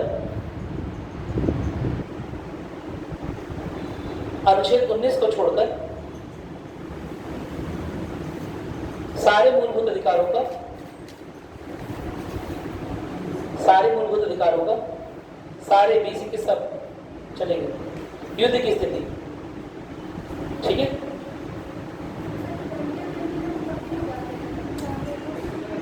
क्या चीज, हाँ चला जाएगा। युद्ध की स्थिति में बाहरी आक्रमण की स्थिति में चला सकता है, ठीक है, समझते हैं, समझ लेंगे। अभी बॉर्डर पे सैनिक तैनात है, उसे पता है कि भाई हम घिर गए, मेरी बात सुनाई, अब हम भाग नहीं सकते, तो क्या वो सुप्रीम कोर्ट में यह दलील दे सकता है, या तो हमें ऐसी जगह तैनात कर दिए थे कि हमारे मौलिक अधिकार यानी कि जान की सुरक्षा यानी कि अनुच्छेद 21 के अधिकार का हनन है। नहीं कर सकता, कहा नहीं कर सकता, वो इंसान नहीं है। सैनिक के साथ कौन बोल रहा, बताओ, नहीं कर सकते, कर सकता है, ये सोच के बताओ। तो इसको दोबारा हिंदी बोले और सोचना पड़ेगा क्या क्या बोले। सुनो मेरी बात, मैं क्या कह रहा हूँ कि यदि देश में बाहरी आक्रमण या देश में युद्ध की स्थिति हो गई और आपने फलानी जगह एक सैनिक की टुकड़ी भेज दी, आपको पता है, सबको पता है कि वहां जा रहे हैं तो वापस आना मुश्किल है, मेरी बात समझ। तो ऐसे में क्या कोई सैनिक अपने जीवन के अधिकार को लेकर माननीय सर्वोच्च न्यायालय के चरणों में नहीं जा सकता? जा सकता है? नहीं आ सकता, क्यों? अरे भाई वो भी तो इंसान है ना, क्या वो देश का नागरिक नहीं है? तो फिर वो कहेगा इन्हें भेज दो, कहीं हमें भेज रहे हो? और आदर्श श्रीवास्तव को भेजिए, ये लोग घर में आराम से टिफिन खा रहे हैं बैठ के, अभी क्लास कर रहे हैं, इन्हें क्यों नहीं भेज रहे हैं? हमें क्यों भेजा जा रहा है? वो भी जब हमें पता है कि वहां से हमारी जान वापस नहीं आएगी, 90% चांस है कि वहां पर हम मर जाएंगे, हमें क्यों भेजा जा रहा है? जाना नहीं चाह रहा है, वो तो वापस आना चाह रहा है, तो कह रहा है हम नहीं जाएंगे। क्या देश के सैनिकों को अपने जान का डर नहीं होता? अरे तुम लोग बहुत ज्यादा गौरव वाली चीजें पढ़ के बड़े हो। असल में सैनिक जान का भय सबको नहीं हो, सबको होता है। जीवन से प्यार किसको नहीं होता है? हाँ, सबके पास बाल बच्चा परिवार है। क्या मेरी बात समझ नहीं? समझो बात, समझा रहा है। सबके पास बाल बच्चा परिवार है, सबको अपने जीवन से प्यार है ना? अपने जीवन को चलाने वाले से भी प्यार है ना? जीवन संगनी इत्यादि वगैरह से, जीवन संगना इत्यादि वगैरह से भी प्यार है। तो ऐसे जीवन संगना और संगनी को छोड़कर क्यों हम बॉर्डर पे जाए भाई? हमने प्रॉमिस किया था व्हाट्सएप पे कि जब तक जिएंगे तो तक साथ जिएंगे। हम काहे जाए अपना जान देश पे। आर्टिकल 21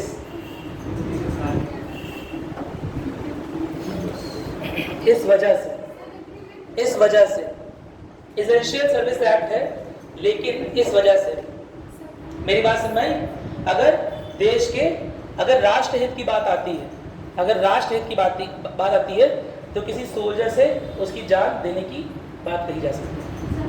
मेरी बात सुन भाई, अगर राष्ट्रहित की बात आ रही है तो किसी सोल्जर से उसकी जान लेने की भी बात या उम्मीद रखी जा सकती है। क्या मेरी बात क्लियर है? ये आता है आर्टिकल, अरे कौन सा लिखवाया अभी, 358 से। क्या मेरी बात क्लियर है? अभिव्यक्ति की स्वतंत्रता है लेकिन जीवन की स्वतंत्रता नहीं रहेगी। मेरी बात सुन रहे? कोई स्पाई एक्टिविटी में इन्वॉल्व है, कोई पाकिस्तान के लिए जासूसी कर रहा है, यहाँ से व्हाट्सएप कर दे रहा है, यहाँ हमने देखा बस्ती से 3 टैंक गुजर रहे हैं। मेरी बात सुन रहे? तो अब तुम्हारे खिलाफ कार्रवाई करेगी से ना, तुम्हारे खिलाफ कार्रवाई नहीं, तुम्हें कोर्ट में लेके बैठेगी से ना। 6 महीने से डेट पे डेट, तारीख पे तारीख मिलेगा नहीं ना, सीधे क्या करेगी? हाँ, साफ कर देगी। क्या मेरी बात सुन रही? तो ऐसी विशिष्ट परिस्थितियों में जीवन जीने का अधिकार की कमी हो जाती है। क्या मेरी बात क्लियर है? कोई दिक्कत तो नहीं है ना? आपने अफ्स्पा का नाम सुना है? AFSPA, armed forces special power act. आपने मूवी देखी हैदर? हाँ, घर जाना आज देखो, मैं आप लोग की क्लास में तो कुछ नहीं होता है, वरना मैं रोज एक मूवी देखता हूँ बनाने के लिए। मेरी बात सुन रहे? आप लोग बस एक मूवी देख लेना, कौन सी? हैदर। क्या मेरी बात क्लियर? उसमें कुछ कॉन्सेप्ट सॉवरेंटी वगैरह के आपको क्लियर हो जाएंगे, पाकिस्तान से रिलेटेड कुछ चीजें भी क्लियर हो जाएंगी, है ना। जम्मू कश्मीर के मुद्दे को अच्छे से दिखाया है हैदर मूवी में, देख लेना एक बार, आपको बड़े आराम से देखना से यूट्यूब वगैरह में मिल जाएगी। ठीक, तो मैं तुम्हें क्या बता रहा हूँ, उसमें जिक्र है अफ्स्पा, जिसका जिक्र है अफ्स्पा का। आर्मी केवल इस शक में कि ये टेररिस्ट के सिंपैथाइजर हैं, है ना, डॉक्टर्स को उठा ले जा रही है, और वो डॉक्टर्स कहाँ गए किसी को कुछ पता नहीं चला। अब उन डॉक्टर्स की जो वाइफ है वो क्या करें, बड़ा कंफ्यूज है, सिंदूर लगाएं कि ना लगाएं, क्योंकि ले गए 6 साल हो गया, आर्मी पता देने को तैयार नहीं है। आर्मी बोल रही है कि हमारे अरेस्ट में है, लेकिन पता और मिलने को तैयार नहीं है। मेरी बात सुन रही? उन्हें मार दिया गया, उन्हें जिंदा रखा गया, कुछ नहीं पता। क्या मेरी बात क्लियर है? तो कभी कभी जब इस तरह की विशेष परिस्थितियां होती हैं तो अफ्स्पा का कानून आ जाता है, अफ्स्पा का एक्ट लगा दिया जाता है ना, जिसमें आर्मी की पावर विशेष हो जाती है, बहुत ज्यादा पावर हो जाती है। आर्मी किसी को भी मार दे रही है, किसी को भी उठा ले जा रही है, तो कहाँ रह गया जीवन जीने का अधिकार? नहीं रह पाया जीवन जीने का अधिकार। मेरी बात सुन रही? तो बाहरी आक्रमण की स्थिति में राज्य में यदि राष्ट्रीय आपातकाल लगा, मैं बोल रहा हूँ राज्य में राष्ट्रीय आपातकाल, समझ पा रहे मैं क्यों बोल रहा हूँ? क्योंकि राष्ट्रीय आपातकाल वही जो मैं बता रहा हूँ, 2 तरह के हो सकते हैं, पूरे राष्ट्र पर और केवल राज्य पर, दोनों तरह से लग सकते हैं। मेरी बात सुन रही? तो उस राज्य में अगर इस तरह का कुछ आपातकाल का लगा हुआ है, राष्ट्रीय आपातकाल लगा हुआ है, तो देश की सेना को कुछ भी करने का ऑर्डर है। वहां के लोग अपने जीवन जीने के अधिकार की दुहाई को देकर बार बार सुप्रीम कोर्ट का रास्ता नहीं आ सकते। मेरी बात सुन रही? कोई दिक्कत तो नहीं है? समझ आ रही मेरी बात? ये सारे अधिकार आर्टिकल, इसमें लिखा नहीं है, आर्टिकल 358 की सारी चीजें सस्पेंड कर दी, सारे फंडामेंटल राइट्स ले लिए सिवाय उनमें से। क्या मेरी बात क्लियर है? ठीक है। अब इसके अलावा और क्या दिया हुआ है? अनुच्छेद 359 के तहत देखेंगे, 359 में मौलिक अधिकारों को लागू करने के लिए अदालत में याचिका दायर करने का अधिकार निलंबित कर लिया। आपातकाल की स्थिति में क्या याचिका लेके जाओगे सुप्रीम कोर्ट के पास? जाओगे तो, लेकिन मानी नहीं जाएगी, क्योंकि ऐसा किसमें लिखा है? अनुच्छेद 359 में। तुम जाओगे, बोलोगे हमें जीवन जीने का अधिकार है ना, हमें स्वतंत्रता चाहिए, हमें प्रोफेशन करने का अधिकार है, हम प्रोफेशन करना चाह रहे हैं, तो सरकार कहेगी यहाँ आपातकाल लगा हुआ है। मेरी बात सुन नहीं? तुम्हें घर से बाहर भी नहीं निकलना है, तुम्हारे जीवन जीने का अधिकार कम हो गया, राष्ट्रीय सुरक्षा के मामले में तुम्हारे जीवन जीने का अधिकार कम है। मेरी बात सुन नहीं? देश की एकता, अखंडता, संप्रभुता के मामले में अगर उसे कंपेयर किया जाए, उससे तुलना की जाए, तो तुम्हारे जीवन जीने का अधिकार, तुम्हारे लोकतांत्रिक अधिकार, तुम्हारे भाषा और अभिव्यक्ति का अधिकार, है ना, तुम्हारे प्रोफेशन यानी किसी भी व्यवसाय को अपनाने का अधिकार, समझा, तुम्हारा यहां से वहां मूव करने का अधिकार, यह सब देश की एकता, अखंडता, संप्रभुता की तुलना में कम। नहीं समझे बात? क्या मेरी बात समझ में आ गई? चलो ठीक है, तो नोट करोगे अनुच्छेद 368 के तहत पूरी बात देख लेते हैं, इसमें आधी बात लिखी हुई है ना। अनुच्छेद 359 के तहत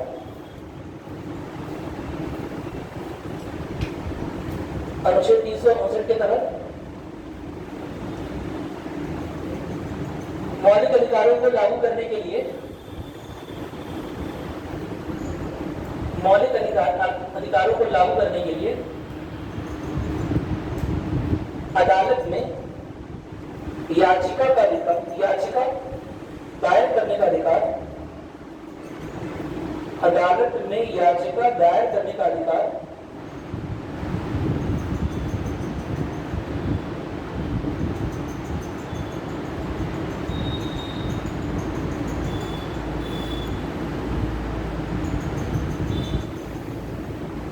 अदालत में याचिका दायर करने का अधिकार निलंबित किया जा सकता है, निलंबित किया जा सकता है, पर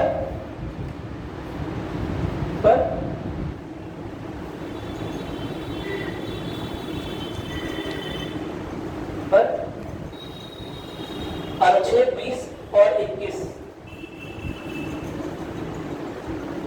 अनुच्छेद 20 और 21 के अंतर्गत प्राप्त अधिकार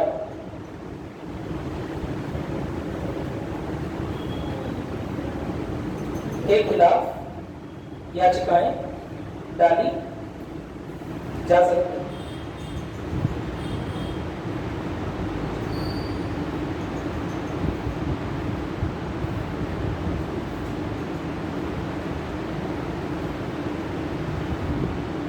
ठीक है, कोई दिक्कत है इसमें?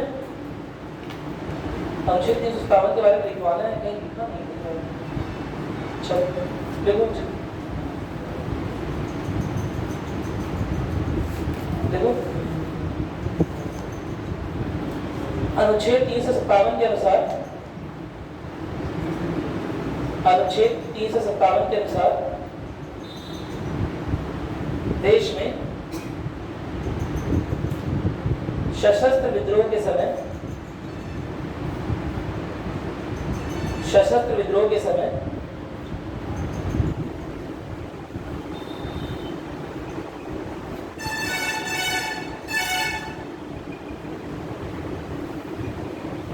सशस्त्र विद्रोह के समय मौलिक अधिकारों को मौलिक अधिकारों को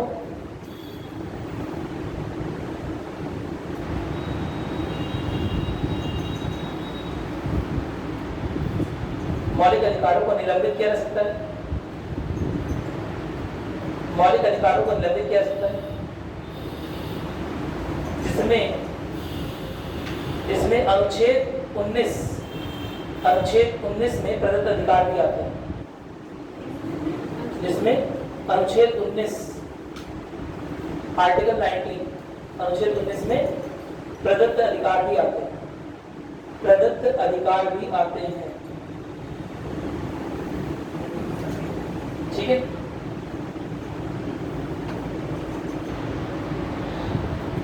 ठीक, 3 बार आपातकाल इस तरह का लग चुका है ना। उदाहरण मैं आपको बता चुका हूं शायद पहले भी, है ना। एक बार 1962 से 68, एक बार 1971 से 77 और तीसरी बार 1975 से 77। तो 2 बार का समय ऐसा है कि 1975 से 77 राष्ट्रीय आपातकाल लगा। क्या मेरी बात क्लियर है? दोनों ओवरलैप कर रहा है, एक साथ लग रहा है ना। लेकिन जो 1971 से 77 वाला आपातकाल था वो कहने के लिए राष्ट्र आपातकाल था, लेकिन क्या पूरे राष्ट्र पर लगा हुआ था? नहीं। जहां पर पाकिस्तानी खतरे, जहां पर पाकिस्तान के हमले की उम्मीद थी, वहीं पर लगा हुआ था। क्या मेरी बात क्लियर है? तो पता है आपको 1962 वाला क्यों लगा था? क्योंकि भारत चीन का युद्ध हुआ था, राष्ट्रीय आपातकाल। 1971 वाला क्यों लगा था? क्योंकि भारत पाकिस्तान युद्ध के कारण राष्ट्रीय आपातकाल घोषित हुआ था, बांग्लादेश की स्वतंत्रता के लिए हमने हेल्प की थी, है ना। 1975 में क्या हुआ था, सबसे खतरनाक इमरजेंसी इसी को मानी आती है, मेरी बात सुनाई, जिसमें ना पाकिस्तानियों ने कोई हमला किया, ना चीनियों ने कोई हमला किया, देश के अंदर ही कुछ मांडोली हो गई। क्या मेरी बात सुन नहीं समझ आ रही? इंदिरा गांधी ने कहा कि हमको पद से हटाया जाए, उससे पहले हमको पद से हटाने के लिए हमारे खिलाफ जो रैलियां लोग कर रहे हैं, जो लगातार मोर्चा खोले हुए लोग हैं, है ना, उन्हें अंदर करने के लिए हम क्या कर रहे हैं, देश में इमरजेंसी लगा रहे हैं, है ना, क्योंकि देश की अवस्था अच्छी नहीं है, देश में आंतरिक अशांति का माहौल है। और उस समय मैं दोबारा बोल रहा हूँ, क्या लिखा हुआ था संविधान में? आंतरिक अशांति। और आंतरिक अशांति तो कैसे भी हो सकती है? अरे बोलो, राष्ट्रपति यहाँ से जा रहे हैं या प्रधानमंत्री यहाँ जा रहे हैं, मैं शोर करके पढ़ा रहा हूँ चिल्ला करके, है ना, वो कहते हैं तो आंतरिक अशांति फैलाए हुए, आपातकाल लगाओ। यह तो व्यक्तिपरक चीज हो गई ना, किसको कौन सी चीज अशांति कर रही है? अरे बोलो, होता है ना, अलग अलग व्यक्तियों के लिए अशांति के अलग अलग कारण हैं। तो आंतरिक अशांति की परिभाषा क्या हो सकती है? गैस बन रहा है, या भी आंतरिक अशांति का कारण हो सकता है? नहीं समझे बात? समझ रहा हो ना? आंतरिक अशांति के तो बहुत सारे कारण हो सकते हैं भैया, कहाँ लिखा हो आंतरिक अशांति क्या होती है ना। इसीलिए आंतरिक अशांति वाले जो टर्म है ना, उसे उसके व्यक्तिपरक होने की वजह से उस टर्म को हटा दिया गया और कौन सा टर्म ले आए? सशस्त्र विद्रोह, जिसकी वस्तुनिष्ठता जांची जा सकती है कि जब शस्त्रों के साथ लोग विद्रोह कर रहे होंगे तभी देश की सरकार को अलाउड है कि वो क्या लगा सके? आपातकाल। और ऐसे भी केस में नहीं, जब शस्त्रों के साथ विद्रोह हो रहा हो, साथ ही साथ क्या हो? देश की सुरक्षा को खतरा हो। ठीक है, चलो। इसके अलावा ये जो संशोधन हुआ है वो चीज बता दिया मैंने आपको। 44वें संशोधन में आंतरिक अशांति शब्द की जगह पर सशस्त्र विद्रोह ले आया शब्द, ठीक है। और ऐसा किया क्यों गया था? ताकि जो 352 का दुरुपयोग होने का एक संभावना बनी हुई है आंतरिक अशांति के नाम पर, उसे सही किया जा सके, ठीक है, कोई दिक्कत तो नहीं। इसके अलावा एक और चीज की गई, क्या किया गया कि उसके पहले तक यह लिखा गया था कि राष्ट्रपति द्वारा मंत्रिपरिषद की सलाह पर आपातकाल लगाया जा सकता है। लेकिन सलाह तो मैंने ऐसे दे दिया तुम्हें, मैंने तुम्हें कोई सलाह दे दिया कि यहाँ से पंखा खोल ले जाओ, मेरी बात, तुम पंखा खोल लीजिए अपना स्कूटी, मेरी बात सुनना ही नहीं है। मैं बोल दूंगा मैंने तो कुछ किया ही नहीं, ये इसी उठा ले गई। क्या मेरी बात सुन रहे? अरे बोलो, हो सकता है ना। तो इसीलिए अगर मैं ऐसा कुछ बोलूँगा तुम क्या बोलोगे? लिखित में दीजिए, साइन करके दीजिए, तभी तो मानेंगे। क्या मेरी बात सुन रहे? ठीक है। तो इसीलिए भाई इंदिरा गांधी ने बोला था कि मंत्रिपरिषद हमारे साथ है ना, लेकिन असल में मंत्रिपरिषद के कई मंत्री को पता ही नहीं चला कि आपातकाल लग गया होगा। वो कब साथ हो गए भैया? मेरी बात सुन रहे कि नहीं है? उन्हें खुद ही बदला आपातकाल लग गया। क्या मेरी बात क्लियर है? इसलिए यह बोला गया कि जब भी आपातकाल लगाया जाएगा राष्ट्रपति द्वारा, तो राष्ट्रपति के पास एक साइन किया हुआ पेपर होना चाहिए मंत्रिपरिषद का, जिसमें ऊपर जो मेन लोग हैं कौन है? कैबिनेट मंत्री साइन करके देंगे। क्या मेरी बात क्लियर है? कोई दिक्कत तो नहीं है ना? ठीक है, नोट करने इस बात को, बहुत जरूरी है, कई बार एग्जाम में आया हुआ है। देखिए 44वें संशोधन, 44वें संवैधानिक संशोधन 1978 के तहत, 44वें संवैधानिक संशोधन 1978 के तहत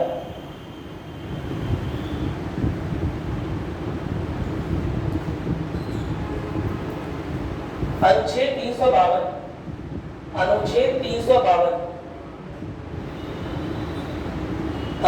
352 के दुरुपयोग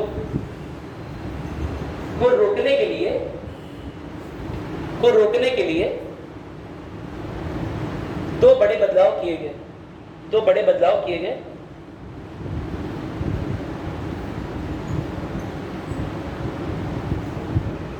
समझ में आ गया? पहला बदलाव क्या है? आंतरिक अशांति शब्द को सशस्त्र विद्रोह से हटा दिया गया। दूसरा क्या है? राष्ट्रीय आपातकाल की घोषणा तभी होगी जब मंत्रिपरिषद लिखित में देगी, ऐसे नहीं सलाह दे दिया, है ना, मौखिक रूप से सलाह का कोई मान्यता नहीं है। क्या मेरी बात क्लियर है? अरे बोलो, कोई दिक्कत तो नहीं है? नोट करोगे इस बात को? देखो पहला तो ये किया ना, आंतरिक अशांति शब्द को सशस्त्र विद्रोह से बदल दिया गया। नोट कर लो इसे, आंतरिक अशांति शब्द को, आंतरिक अशांति को अंडरलाइन कर लोगे। आंतरिक अशांति शब्द को सशस्त्र विद्रोह से बदल दिया गया था। आंतरिक अशांति को सशस्त्र विद्रोह से बदल दिया गया। और दूसरा लिखोगे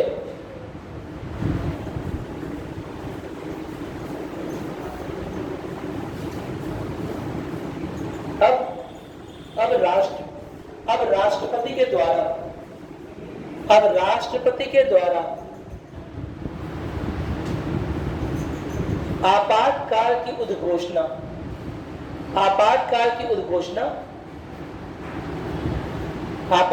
उद्घोषणा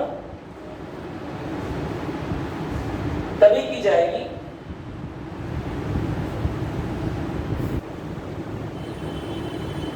जब मंत्रिपरिषद का एक लिखित प्रस्ताव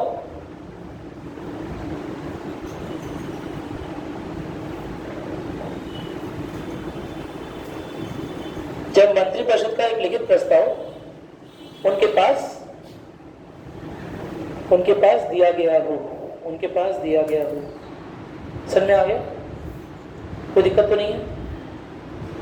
ठीक है, हम राज्य के आपातकाल की ओर बढ़ते, लेकिन पहले हम पढ़ेंगे कि किन परिस्थितियों में जो आपातकाल है वो खत्म हो सकता है। ठीक है, आपातकाल को खत्म करने के लिए मुख्यतः आपकी किताबों में 2 परिस्थितियां दी हुई हैं। कौन कौन सी? एक तो राष्ट्रपति द्वारा डिक्लेयर कर दिया गया। दूसरा क्या है? वेरी गुड, है ना, जब बिल पास ना हो पाए, जब आपातकाल का जो बिल है एक सदन से पास हो गया, दूसरे सदन से पास ना हो पाए, या दोनों सदनों से ना पास हो पाए, या एक बार पास हो गया था फिर 6 महीने के अंदर पास ना हो पाए, है ना, या राष्ट्रपति ने साइन करके दे दिया तो लोकसभा राज्यसभा के दोनों के अंदर से 1 महीने के अंदर शुरुआत में ही ना पास हो पाए। ठीक है, एक तो ये हो सकता है। इसके अलावा और क्या भी कोई तरीका हो सकता है? एक तरीका और है, यदि लोकसभा के सदस्यों को लगता है कि अब आपातकाल को खत्म कर देना चाहिए, 6 महीने का आपातकाल लगा हुआ है लेकिन लग रहा है कि अब कोई जरूरत नहीं है आपातकाल की। क्या मेरी बात क्लियर है? तो ऐसे में लोकसभा के सदस्यों को यह विशेषाधिकार है, क्योंकि यह केवल लोकसभा के सदस्यों के पास है। मेरी बात नहीं, वैसे तो आपातकाल को लेकर लोकसभा के और राज्यसभा के सांसद दोनों बराबर हैं। वैसे तो आपातकाल को लेकर लोकसभा और राज्यसभा के सांसदों के बीच में किसी तरह की कोई कुछ कमी नहीं है, दोनों बराबर ही एक तरह से। मेरी बात समझ में? लेकिन आपातकाल की वापसी को लेकर, है ना, लोकसभा के सांसदों को कुछ अतिरिक्त शक्तियां हैं कि यदि 10% सांसद जो है, 10 या 15% मुझे देखना पड़ेगा, है ना, अगर लिखित में यह बात देते हैं राष्ट्रपति को कि आपातकाल वापस ले लिया जाए, तो राष्ट्रपति इस पर समीक्षा कर सकता है और आपातकाल वापस ले सकता है। तो नोट करोगे, देखो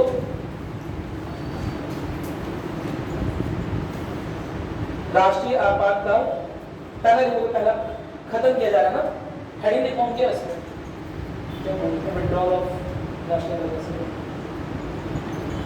देखो राष्ट्रीय आपातकाल का निरस्तीकरण। अगर कोई और अच्छा हिंदी का शब्द आपके पास छुपा हो तो आप उसे नोट कर लें। निरस्तीकरण, निरस्त, समाप्त। ठीक है, इंग्लिश में बोल रहे हैं विड्रॉल। विड्रॉल यानी कि कैसे वापस लिया जाता है। ठीक है, चलो पहला तो लिखोगे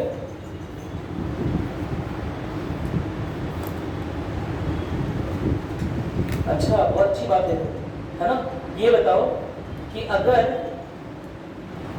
काउंसिल ऑफ मिनिस्टर ने, यानी कि मंत्रिपरिषद ने अगर राष्ट्रपति को एडवाइस दिया कि आपातकाल वापस ले लो, है ना, और राष्ट्रपति आपातकाल वापस लेने जा रहे हैं, तो क्या ऐसे में संसदीय सहमति की जरूरत है कि नहीं है? भाई लगाते समय जरूरत पड़ी थी, हाँ पड़ी थी। 1 महीने के लिए मैक्सिमम हो सकता था, उसके पहले संसदीय सहमति की जरूरत थी। तो क्या हटाते समय भी संसदीय सहमति की जरूरत पड़ेगी? नहीं सर, राष्ट्रपति मेरे बोलने तरीके से सर, राष्ट्रपति अपने उससे कर सकता है। नहीं, अपने उससे नहीं कर रहा है। राष्ट्रपति जो भी कर रहा है मंत्रिपरिषद से करवा रहा है। मेरी बात नहीं, राष्ट्रपति केवल भुजाओं की तरह काम कर रहा है। या भुजाएं चलाने वाला कौन है? या मेरा हाथ चला रहा है भुजाएं, या मेरा दिमाग चला रहा है? दिमाग चला रहा है ना। क्या मेरी बात नहीं? तो दिमाग देने वाला काम कौन कर रहा है? मंत्रिपरिषद। क्या मेरी बात क्लियर है? कौन कर रहा है? मंत्री परिषद। क्या मेरी बात क्लियर है? ऐसे में संसदीय सहमति की आवश्यकता नहीं है। यदि मंत्री परिषद बोलता है तो राष्ट्रपति राष्ट्रीय आपातकाल को वापस लेने की घोषणा कर सकता है। क्या मेरी बात क्लियर हो गई? नोट करोगे, लिखोगे पहला, देखो राष्ट्रीय आपातकाल,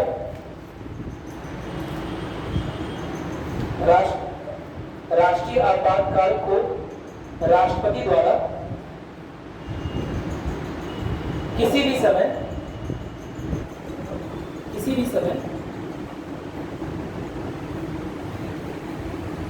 मंत्री परिषद की सलाह के अनुसार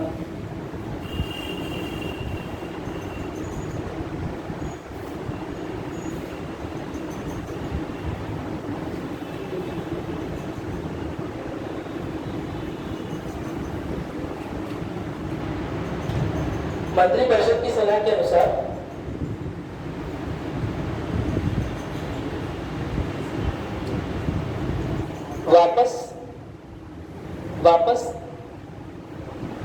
लिया जा सकता है, वापस लिया जा सकता है।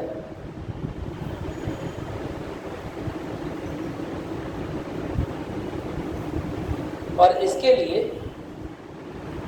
लिए किसी भी तरह की संसदीय सहमति की आवश्यकता,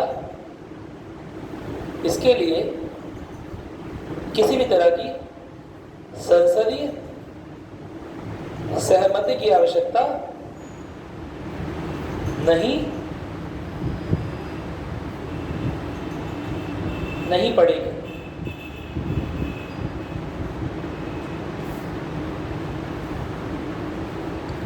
कोई दिक्कत है इसमें? समझ में आ गया? एक बार पढ़ लो, जल्दी से बताओ।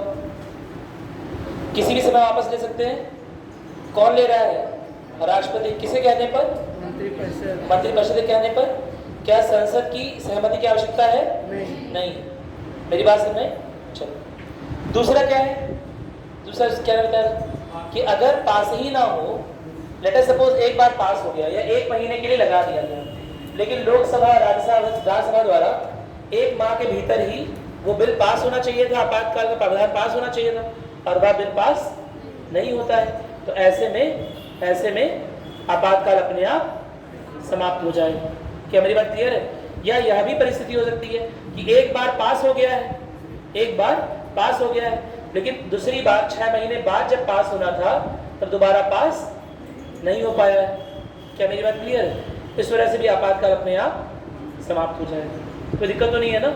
अरे बोलो भाई, एक बार जब आपातकाल लग जाता है तो या एक बार आपातकाल को संसदीय सहमति मिल जाती है, उसके बाद कितने महीने तक कंटिन्यू था?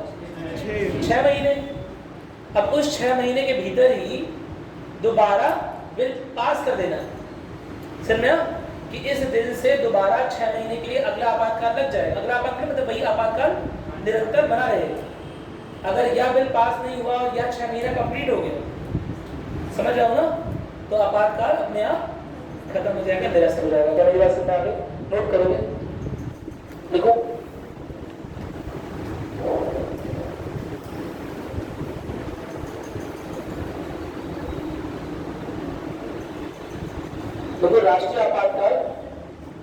राष्ट्रीय आपातकाल संसद के किसी भी सदन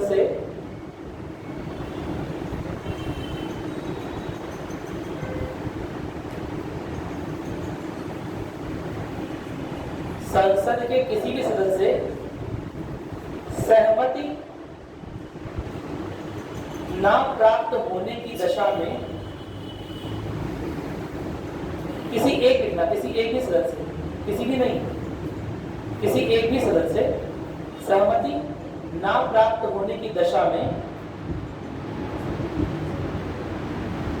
स्वतः ही समाप्त हो जाता है।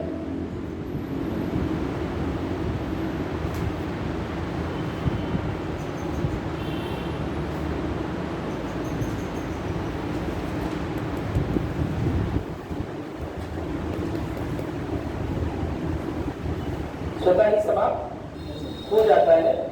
साथ ही आगे लिखोगे, साथ ही यदि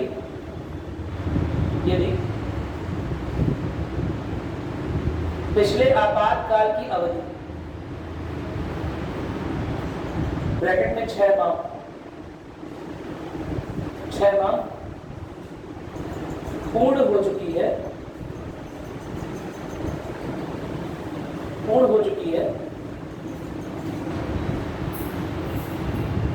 और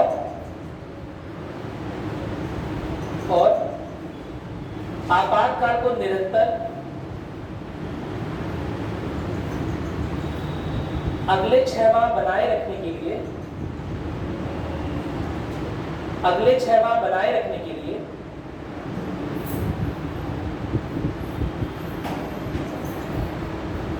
किसी भी प्रकार की संसदीय सहमति नहीं ली गई है, तो ऐसे में भी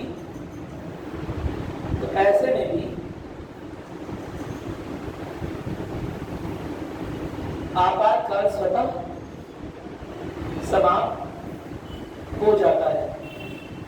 एक क्वेश्चन करने से मेरी ओर से ये बताओ, जब 6 महीने बाद आपातकाल समाप्त होने वाला है ना, तो दोबारा राष्ट्रपति घोषणा करेंगे या नहीं करेंगे? नहीं सर, नहीं। दोबारा समझ लेते हैं। जैसे पहले राष्ट्रपति ने घोषणा की, 1 महीने के अंदर लोकसभा राज्यसभा से पास होना था, पास हो गया, है ना? इसे साफ करना बहुत थोड़ा सा। राष्ट्रपति ने घोषणा की, ठीक है, लोकसभा से राज्यसभा से पास होना था, पास हो गया दोनों जगह से। अब यहां से 6 महीने के लिए उठा लिया गया, 6 माह के लिए आपातकाल चला। अब जब 6 माह समाप्त हो रहा है, तो क्या दोबारा से राष्ट्रपति की घोषणा आएगी कि नहीं आएगी? संसदीय सहमति तो लिखा है, और संसद के कितने अंग होते हैं? 3। कौन कौन? राष्ट्रपति, लोकसभा, राज्यसभा, विधानसभा ना? राष्ट्रपति भी होता है, मेरी बात सुनाई? लोकसभा, राज्यसभा और राष्ट्रपति। क्लास 6 की एनसीईआरटी, 7 की एनसीईआरटी, 8 की एनसीईआरटी चट कर जाएंगे। क्या करेंगे? चट कराकर खा जाएंगे पूरा। कितनी बार पढ़ेंगे? समाप्त हो जाएगा। समझ में आया? नहीं बात सुनाई, बड़ा सब कुछ ऊपर से आ जाएगा। तो संसदीय सहमति मैंने लिखवाई, तो उसमें तो राष्ट्रपति भी आना चाहिए। क्या राष्ट्रपति बोलेगा दोबारा से? तो घोषणा करेगा कि नहीं करेगा? करेगा सर। नहीं करेगा। राष्ट्रपति शुरुआती घोषणा करता है, बार बार घोषणा नहीं करता, है ना? बाद में बस संसद के दोनों सदन ही उसे रिन्यू कराते रहेंगे, यानी कि पुनर्जीवन देते रहेंगे आपातकाल। क्या ये बात क्लियर है? नोट कर लो इस बात को। ये क्वेश्चन यूपीएससी 2021 में आया हुआ क्वेश्चन। मेरी बात सुनाई? क्या 6 महीने पर राष्ट्रपति भी लगा रहेगा? नहीं ना, एक बार उसने बोल दिया, अब वही चीज कंटिन्यूड है ना? और अगर अब दोबारा से पुनर्जीवन देना है आपातकाल को, तो राष्ट्रपति की आवश्यकता नहीं, ठीक है? संसद के सदनों से प्रावधान पारित हो जाएंगे और क्या लग जाएगा? दोबारा से आपातकाल 6 महीने के लिए लग जाएगा। क्या मेरी बात समझ में आ गई? कोई दिक्कत तो नहीं है इसमें? अरे बोलो, दोबारा समझाओ। समझ गए? चलो, कहीं लिखा कि दोबारा से राष्ट्रपति घोषणा की आवश्यकता नहीं पड़ेगी। यार तुम्हारा तो मेरे से खत्म ही नहीं हो रहा है, आज खत्म हो जाएगा। समाचार कैसे टाइम में चला रहा है? तुम लोग बातचीत करते हैं,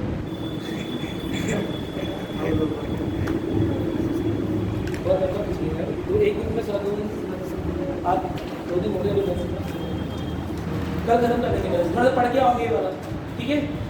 ये पूरी पीडीएफ आपके ग्रुप पे चलेगी, आप लोग पूरा पढ़ के आओगे, ठीक? ताकि थोड़ा जल्दी हो सके।